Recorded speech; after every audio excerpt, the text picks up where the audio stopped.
புதிய PTA குறித்து மக்களின் குரல் அவசியம். இலங்கையில் பயங்கரவாத தடுப்புச் சட்டம் 1979ஆம் ஆண்டு தற்காலிக சட்டம் என்ற பெயரில் அறிமுகப்படுத்தப்பட்டது.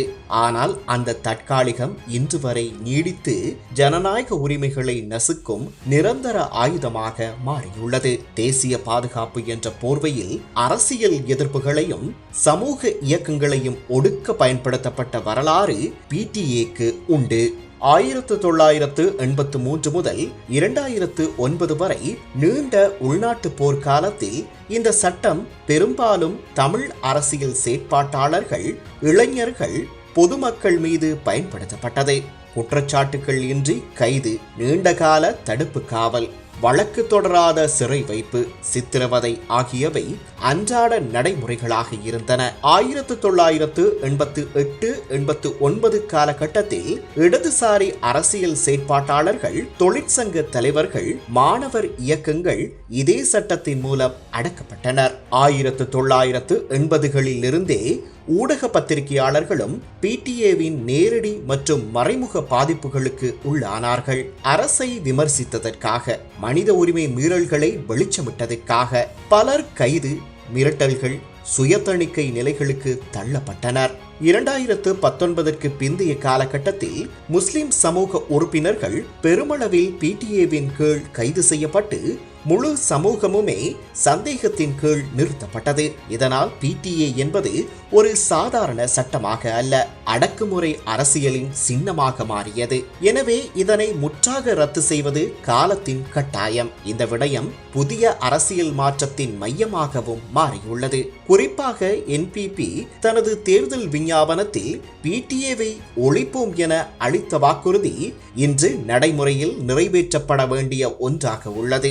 இந்த சூழலில்தான் புதிய பயங்கரவாதத்தில் இருந்து நாட்டை பாதுகாக்கும் சட்டம் குறித்து அரசாங்கம் பொது ஆலோசனைகளை வரவேற்றுள்ளது. புதிய பயங்கரவாதத்திலிருந்து நாட்டை பாதுகாக்கும் சட்ட வரைவு நீதி அமைச்சின் இணையதளத்தில் வெளியிடப்பட்டுள்ளது.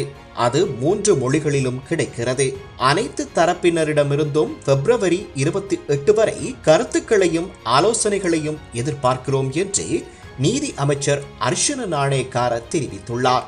ஆனால் PTAவை நீக்கி அதே போல கொடூரமும் மனிதநேயமும் அற்றதும் ஆன மற்றொரு சட்டத்தை கொண்டு வருவது உண்மையான மாற்றமாகாது. பெயர் மாறினாலும் உள்ளடக்கம் மாறாவிட்டால் அடக்குமுறை தொடரும்.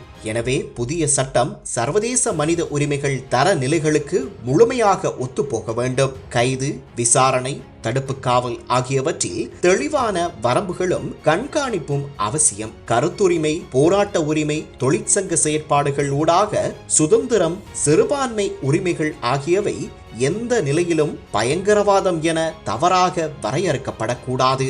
அதற்காகத்தான் இன்று அரசியல் செயற்பாட்டாளர்கள், தொழிற்சங்கங்கள், சிவில் சமூக அமைப்புகள், ஊடக பத்திரிகையாளர்கள் தங்களது முன்மொழிவுகளை முன்வைக்க வேண்டிய முக்கியமான தருணம் இது. வெறும் எதிர்ப்பாக அல்ல, கட்டுமான விமர்சனத்துடன் சட்டத்தின் ஓட்டைகளை சுட்டிக்காட்டி மக்களின் உரிமைகளை பாதுகாக்கும் வகையில் பரிந்துரைகள் வழங்க வேண்டும். புதிய சட்டம் அரசின் சட்டமாக மட்டும் இருக்கக்கூடாது. அது மக்களின் குரலால் வடிவமைக்கப்படும் ஜனநாயக ஆவணமாக வேண்டும். பாதுகாப்பும் உரிமையும் எதிரிகள் அல்ல, இரண்டும் இணைந்து பயணிக்க வேண்டும். அந்த பாதையை தீர்மானிக்க இன்று நாம் அனைவரும் பேச வேண்டிய நேரம் இதுதான். உங்களுடைய கருத்துக்களையும் ஆலோசனைகளையும் தவறாது முன்வையுங்கள்.